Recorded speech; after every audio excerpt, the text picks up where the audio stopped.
안녕하세요. 성경에 대해서 이것저것 저것 이것 이야기를 나눠보는 성경수다. 한번 있는 대로 다 털어보는 시간.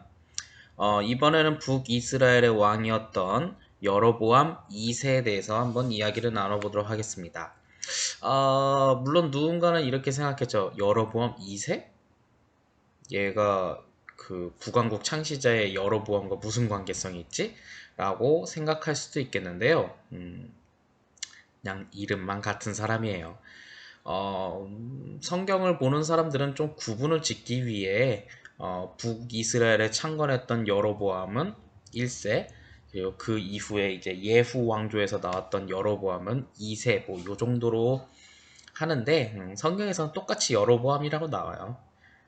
헷갈리잖아요. 그러니까 한번 2세라는 단어를 저도 한번 적기는 했는데 물론 다른 왕들을 보면 뭐 좀 똑같은 왕 이름이 있지 않나요? 생각하겠지만, 그거는 이제 국가가 다르잖아요. 남유다와 북이스라엘. 그런데 이건 똑같은 나라에서 왕으로 등극했으니까 이렇게 한번 표현을 하는데요. 많이 헷갈리긴 하네요. 자, 이야기를 한번 들어가자 보면 여로보암 2세는 뭐하는 놈인고 하면 북이스라엘 창시자 여로보암과는 동명이인 이름만 같다 하는데 북이스라엘의 왕이었던 요아스의 아들이라고 되어 있습니다. 여기서 요아스 왕은 이제 북이스라엘의 국군을 다시 한번 회복시켰던 이제 왕이고 그 사람의 아들이었다는 거죠. 즉 아버지가 어느 정도 밑천을 딱 틀을 닦아놓으니 그 아들이 슉슉 올렸다 뭐 그렇게 생각할 수도 있는 거죠. 그리고 성경에서는 정치적인 능력이 굉장히 뛰어난 왕이라고 묘사되고 있습니다. 즉 간단히 해서 능력 있는 왕이었고 이 능력 있는 왕이 41년 동안 북이스라엘을 통치했던 통치자다라고 설명을 하고 있는 거죠. 보통 그 왕의 통치자에 대한 이야기를 하는데요. 솔직히 그 통치하는 기간이 길면 그건 긴 만큼 능력이 있다는 거예요. 통치하는 데 능력이 있었다는 거죠. 하나님 앞에서는 뭐 2년짜리 통치자든 40년짜리 통치자든 그놈이 그놈이지만 통치가 길었다는 것은 그만큼 뭐 부하들이 쿠데타를 일으킨다거나 신하들이 뭐 암살이나 축출시키지는 않았다는 거니까 그만큼 이 날짜는 통치자로서는 잘했다. 이 정도로 생각하면 될 것 같습니다. 당시 북이스라엘에 대한 국제 정세, 그 주변에 있었던 국제 정세를 잠깐 한번 이야기를 할 수밖에 없어요. 그래야지 여로보암 2세가 그냥 여로보암이라고 할게요. 여로보암이 국 최고의 번영기를 누렸다는 것에 대한 근거가 나올 수 있거든요.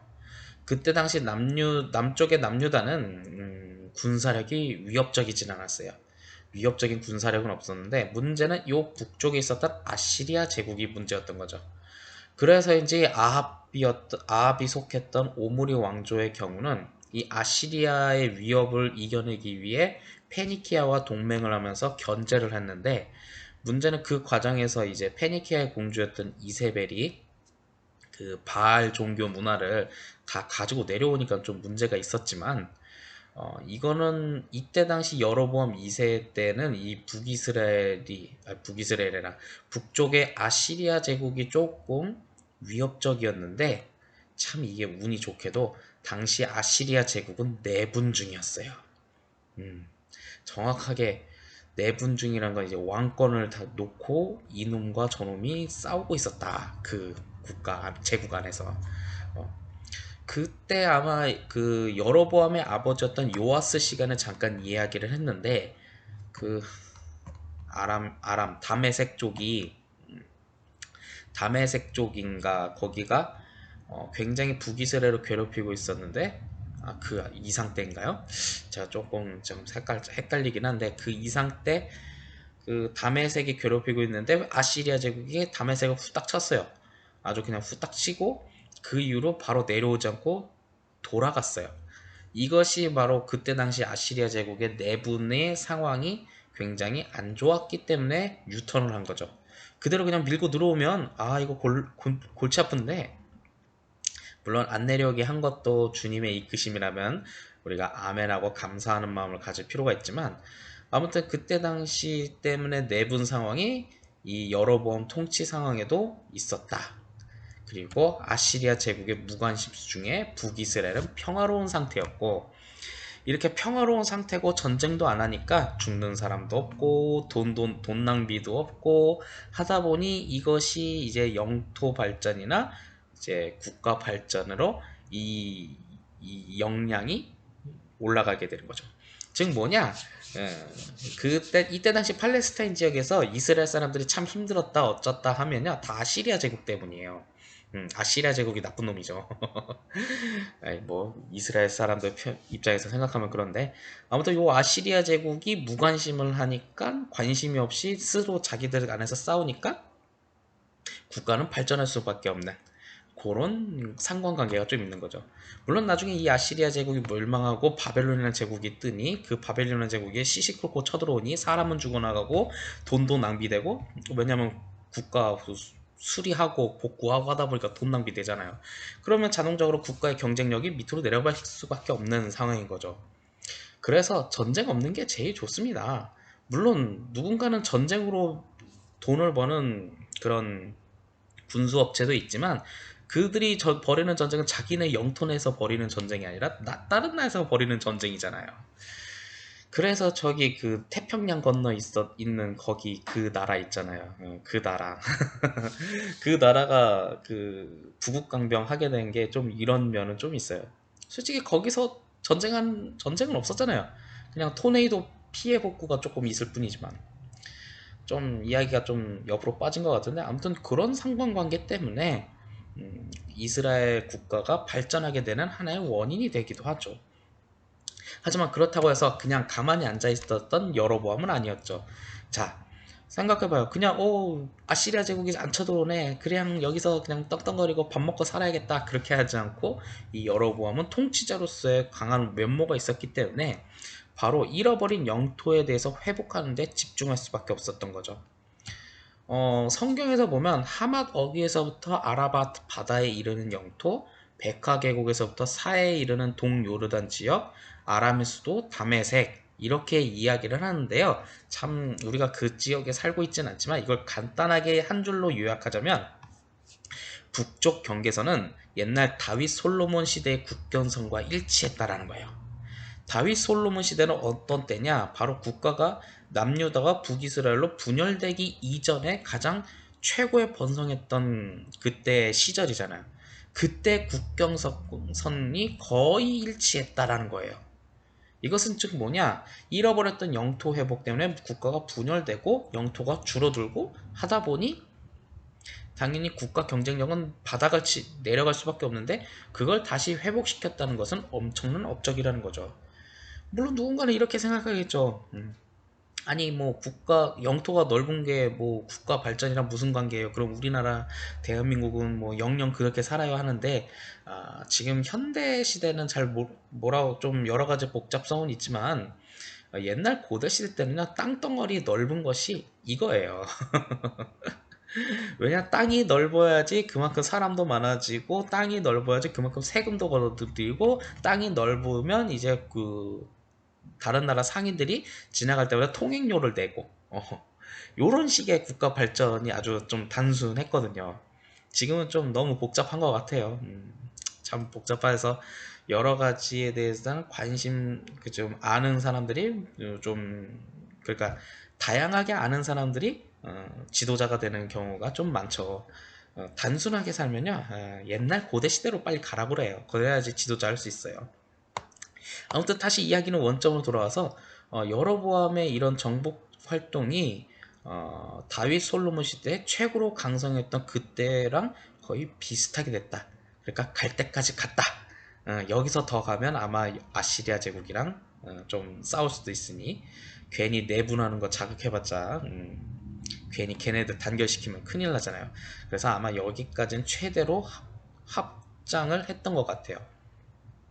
또한 여로보암 2세의 업적을 좀 한번 이야기하자면, 대부분의 육상 무역로를 장악해서 경제를 부흥했다는 거죠. 무역로를 장악하니 거기서 통행세도 받고 우리 북이스라엘도 경제 활동하고 상인들이 가고, 또한 그것뿐만 아니라 바로 백성들에게 희망과 용기를 고취시켜서 민족적인 자존심을 회복했다라고 성경은 써 있습니다.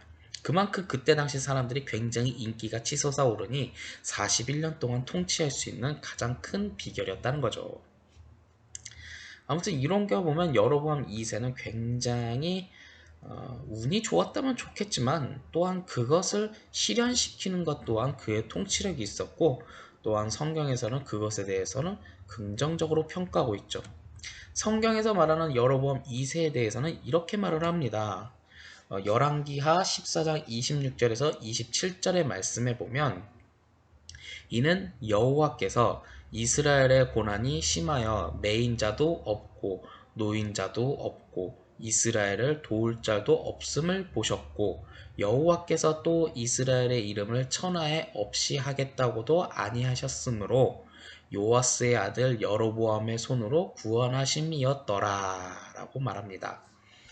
이것은 즉 성경에서는 하나님 여호와께서 여로보암의 손을 통해서 그 이스라엘의 고난을 해결해주는 하나의 이끄심이 있었다라는 거죠.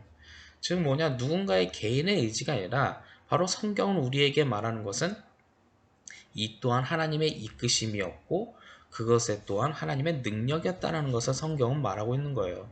즉 하나님의 이끄심으로 때가 됐을 때 부국강병이 이루어졌다는 거죠. 만약 여로보암의 의지만 있었다면 아마 북쪽에 있었던 아시리아 제국이 너 엄마 너 너무 튀어나와, 너 좀 눌러줘야겠어, 이렇게 그냥 콕콕콕 찔렀을지도 모릅니다.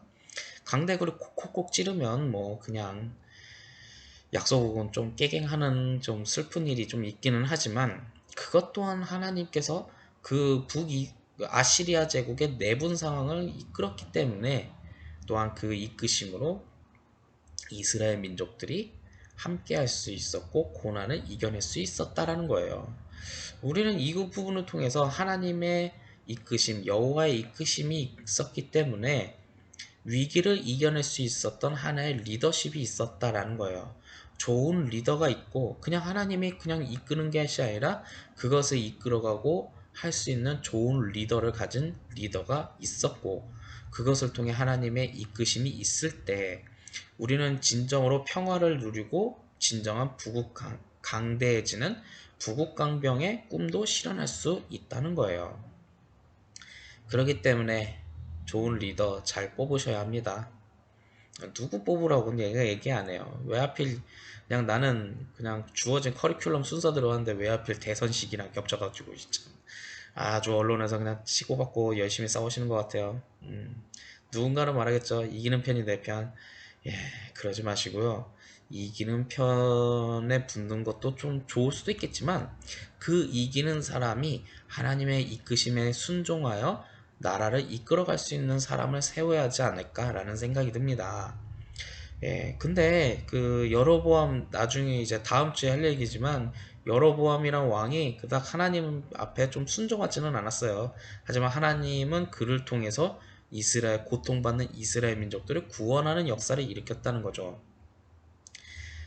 그렇기 때문에 너무 뭐 하나님 믿는다 그걸로 그냥 너무 통치지 말고 그 사람의 꿈과 비전을 통해 우리가 어떻게 나아가는 것이 하나님의 이끄심인지 한번 생각해보는 좋은 시간이 되었으면 좋겠습니다. 다음 주에도 이 여로보암에 대해서 이야기를 할 텐데요. 이 여로보암은 좀 문제점이 발생합니다. 그건 다음 주에 이야기하겠습니다. 자, 오늘의 영상은 여기까지입니다. 끝!